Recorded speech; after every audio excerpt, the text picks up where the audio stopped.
Saudações a vocês que me acompanham neste canal, sejam bem-vindos ao PL MMA 75.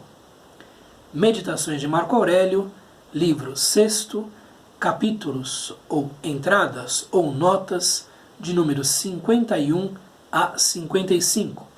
Tradução de referência, aquela que está em domínio público e que temos usado nos últimos meses, a de Dona Virgínia de Castro e Almeida. Como sempre, o excerto que será lido, analisado e discutido nos próximos minutos pode ser acompanhado por meio da transcrição dele, que é feita aqui na seção de descrição do vídeo. Antes de mais, antes de entrar propriamente na leitura e no comentário destas 5 notas que estão lá para o fim do livro 6º, é necessário que eu diga ainda mais algumas palavras acerca da entrada de número 50. Embora eu tenha dito muitas coisas, tenha falado demais até, algo muito importante eu deixei de lado a respeito da nota anterior. E em que consiste exatamente? No fato de que a justiça, estoicamente concebida, é em primeiro lugar uma areté, uma excelência humana e uma excelência individual. Nós estamos vivendo em tempos em que a justiça se tornou algo meramente externo, algo que se demanda, que se exige de entes que estão para fora do indivíduo, algo que se exige das instituições, algo que se exige de um grupo político, algo que se exige da sociedade, etc, etc. Essa exigência, tendo-se em vista que, se for concorrente ao bem, pode evidentemente ser importante, não é capaz de dar bons resultados sempre. Aquela ideia da cláusula de reserva se impõe em cada uma dessas demandas, em cada uma dessas petições. Por quê? Podemos exigir justiça das instituições, da sociedade, de grupos políticos, etc, etc, e não obtermos essa resposta, não obtermos aquilo que desejamos. O que é mais interessante do ponto de vista estoico é começar a considerar a justiça como uma obrigação individual. Você, em primeiro lugar, é justo consigo mesmo, depois justo com as pessoas que estão à sua volta, e depois é que, para sanear a sociedade em que vive, passa a exigir, sabendo que isso pode ter um resultado malogrado, pode não dar em nada, que a justiça seja efetuada para fora do seu próprio campo de ação, do seu próprio campo de influência.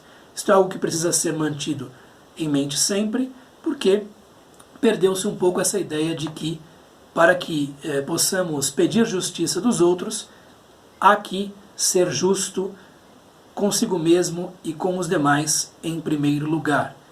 Aquela imagem que eu lhes mostrei do tarô, que vem de uma concepção aristotélica medieval da justiça, de uma senhora que carrega a balança em uma das mãos e uma espada numa das outras, tem sido mal interpretada e tem se olhado apenas para a espada, isto é, a possibilidade de usar os clamores por justiça para castigar aqueles indivíduos que julgamos não estarem do lado do bem, não estarem do lado do bem social, da justiça na sociedade como um todo. Outro ponto importante que eu deixei de lado ali tem a ver com a ideia de que, quando se passa de uma virtude a outra, quando se queria fazer uma coisa, mas as circunstâncias o impedem e se deve usar de outra virtude, tal como Marco Aurélio coloca na sua entrada 50, deve-se amar cada uma dessas situações. Deve-se amar a possibilidade de os nossos objetivos se concretizarem, tal como nós os imaginávamos, e fazendo-se uso de algum tipo de qualidade individual ou de areté, e deve-se amar também a possibilidade de que as circunstâncias nos neguem a chegada a esse bem, a chegada a esse objetivo. Deve-se amar cada uma dessas situações. Deve-se ser grato pelo fato de conseguirmos usar a primeira virtude que tínhamos em mente, e deve-se ser igualmente grato pelo fato de a realidade ter se mostrado recalcitrante, resistente, e nós termos de nos adaptar e usar de outras virtudes. Muito bem, é o que eu tinha a lhes dizer a respeito da entrada 50. Então vejamos aqui o que Dona Virgínia de Castro coloca como tradução destas 5 entradas. 51. Quem aspira à glória põe a sua felicidade nas mãos dos outros. Quem aspira ao prazer, nas suas próprias sensações. Mas quem é dotado de razão, na sua própria atividade. Aqui, 3 termos, 3 tipos de indivíduos que são confrontados. Evidentemente, Marco Aurélio sente que o sábio estoico se assemelha mais ao último tipo de indivíduo aqui descrito, esse que é dotado de razão. Na verdade, o termo grego é o nous, é a inteligência. E outros 2 tipos que são mais comuns, mais vulgares. O primeiro é o que aspira à glória, o que quer o aplauso alheio, o que quer a gloríola, o que quer o reconhecimento de outrem, e que acaba colocando o seu próprio bem, o seu próprio bem-estar, a sua própria felicidade nas mãos de outrem. Faz sentido isso? Pensem bem se faz sentido isso. Quem aspira ao prazer coloca a sua felicidade, o seu bem, nas mãos ou na zona de influência das suas próprias sensações. Isto é, daquilo que é animalesco em si mesmo, daquilo que é, às vezes até mesmo, vegetativo em si próprio. Do ponto de vista estoico, isto não é o que há de mais elevado no ser humano, não é o apanágio humano, portanto, a terceira opção é a melhor. Os termos que são usados aqui são interessantes, né? Este que ama a glória é o Philódoxos, ele ama a doxa, ele ama a opinião alheia, a opinião, sobretudo, que vem acompanhada de boas palavras, a boa reputação. Ele tem o caráter de ser amante, né? Aí o verbo philen, doxa, Philódoxos. E ele coloca, né, o seu bem, o seu idion agathon, o seu próprio bem, em alotrian energian, quer dizer, no trabalho, na atividade alheia, de outros. Aquele que ama o prazer é o chamado philédonos, aquele que ama a hedoné, que ama o prazer. Né? Ele é philen hedoné, isto é, ele ama o prazer, ele é um amante das sensações. E coloca também o seu bem em mãos alheias, isto é, nas suas próprias sensações, nas suas próprias percepções. Mas aquele que tem o nous, né, vai atrás daquilo que é interior, né, coloca o seu bem-estar, o seu bem nas idiam praxin, isto é, nas ações, na sua atividade própria, né, na sua própria operosidade. A ideia de que a felicidade individual depende do próprio indivíduo se coloca aqui de maneira bastante clara. Tanto nesta entrada 51 quanto na 52, nós teremos o uso de um verbo importante. Aqui eu já vou comentá-lo melhor, né, que é o hypolambanen, que quer dizer colocar, e também quer dizer colocar dentro de si enquanto julgamento, enquanto juízo. Já vamos vê-lo melhor na entrada 52, que, pela pena de Dona Virgínia de Castro, ficou da seguinte maneira: é-me possível não formar opinião sobre tal acontecimento e assim não perturbar a minha alma, porque as coisas em si não têm poder para formar as nossas opiniões. Mais uma afirmação tipicamente estoica, que está muito em conformidade com o estoicismo epictetiano, de que Marco Aurélio é um grande herdeiro e talvez o maior herdeiro, depois de algumas décadas. Ideia segundo a qual há uma cidadela interior, né, e nós permitimos que as coisas nos impactem quando formamos juízos incorretos a respeito delas. É possível, no entanto, tanto a concepção dessa coisa, melhor dizendo, tanto a colocação dessas coisas enquanto indiferentes, quanto aquilo que, especialmente entre os céticos, era muito cultivado, a chamada eporré, isto é, a suspensão do juízo. Quando as coisas são confusas, deve-se suspender o juízo. É impossível, para mim, não formar opinião sobre tal acontecimento. Bom, opinião aqui, se fosse usado o substantivo, seria hypolepsis. Hypolepsis é uma palavra importante lá em Epicteto, está no manual, capítulo 1, e é uma daquelas coisas que dependem do indivíduo. São 4 coisas ali mencionadas, que são to efremin, isto é, encargos nossos, coisas na nossa dependência, coisas em nosso poder, coisas sob nosso controle. E a primeira delas é hypolepsis. Hypolepsis pode ser traduzido como opinião, pode ser traduzido como juízo, como julgamento, como suposição. Isto é aquela primeira reação mental que nós temos quando uma fantasia, isto é, quando uma representação, uma impressão, se nos apresenta diante da mente. Nós dizemos, isto é bom, isto é ruim, isto é indiferente. Os estoicos viam no exercício dessa hypolepsis algo muito importante. Era chamada disciplina do assentimento. Era a disciplina que dava ou não passagem a certas coisas para que elas nos povoassem interiormente, e era a disciplina que permitia que se evitassem as paixões. Como nascem as paixões, segundo os estoicos? Quando nós consideramos boas ou más coisas que na verdade são indiferentes. Por exemplo, a riqueza e a pobreza. Por exemplo, a saúde e a doença. Por exemplo, a fama ou o anonimato.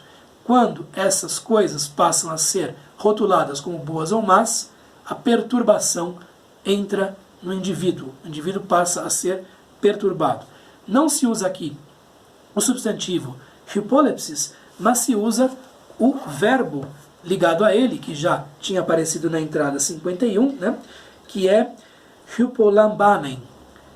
E aqui, neste belo glossário feito pelo Johannes Schweighäuser, né, lá no final do século XVIII, aqui vou mostrar para vocês o facsímile, né, que eu coloquei, não sei se há muito reflexo, né? Enfim, é um glossário de Epicteto, e tendo-se em vista que boa parte do léxico de Marco Aurélio é epictetiano, é algo que nos serve, né? E o hypolambanen, em latim, é traduzido da seguinte maneira, né? Mentem suscipere, quer dizer, ter como algo semelhante a uma suspeita ou uma suposição na mente. Ter na mente, ter diante da mente, ter aparecendo na mente. Sententiam suscipere, ou sententiam suscipere, ter também enquanto uma sentença, enquanto uma frase. Né? Lembremos-nos de que logos, este logos que age no ser humano e que está no centro do universo, governando tudo, também quer dizer discurso. É uma razão discursiva essa que governa tudo quanto existe. Sentire, óbvio, né? Sentir. Existimare, estimar. E putare. Putare é um verbo muito usado, né? Que quer dizer pensar, considerar. E esse verbo é usado tanto na entrada 51 quanto na entrada 52. Aqui, formar opinião é esse verbo aí, hypolambanen, que está sendo usado. É-me possível não formar opinião sobre tal acontecimento e assim não perturbar a minha alma. Algo acontece. Se eu não formar opinião nenhuma sobre isso, não me perturbarei. Há muitas pessoas gritando e fazendo algazarra a meu redor. Se eu não acolher essas fantasias e essas representações como coisas ruins, não haverá perturbação. Se eu deixar de fora essas representações como indiferentes de fora da minha cidadela interior, não me perturbarei. Porque as coisas em si não têm poder para formar as nossas opiniões. São as nossas próprias opiniões que forjam as condições das paixões ou dos sentimentos violentos.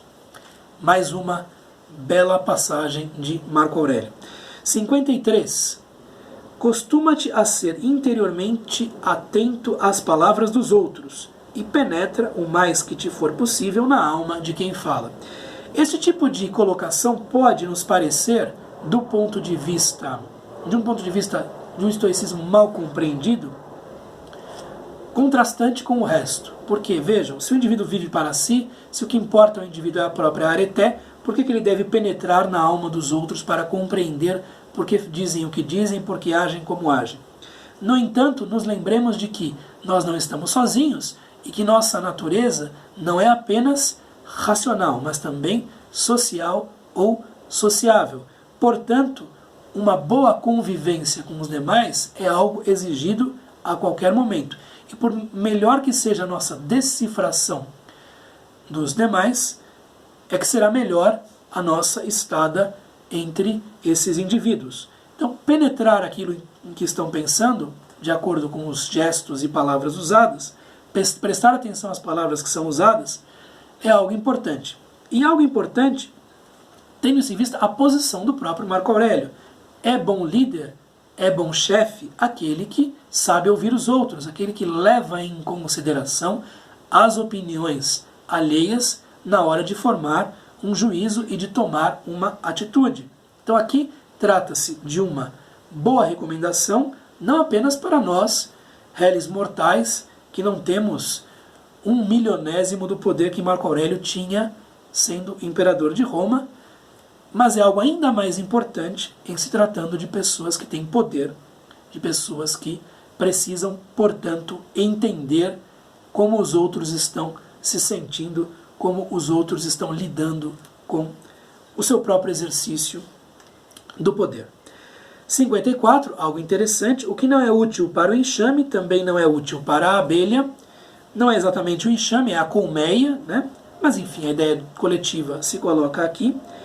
E é uma manifestação do que, se nós fôssemos usar de um anacronismo, poderíamos chamar de coletivismo estoico. A ideia aqui é a seguinte: o que é útil para a sociedade é útil para o indivíduo. E também a negativa. O que não é útil para a sociedade também não é útil para o indivíduo. A ideia de que o indivíduo, essa abelha, deve fortalecer a sua própria percepção para entender o que é o bem comum e ver nesse bem comum o seu próprio bem. E isso se desdobra ainda mais quando se pensa na cosmópolis.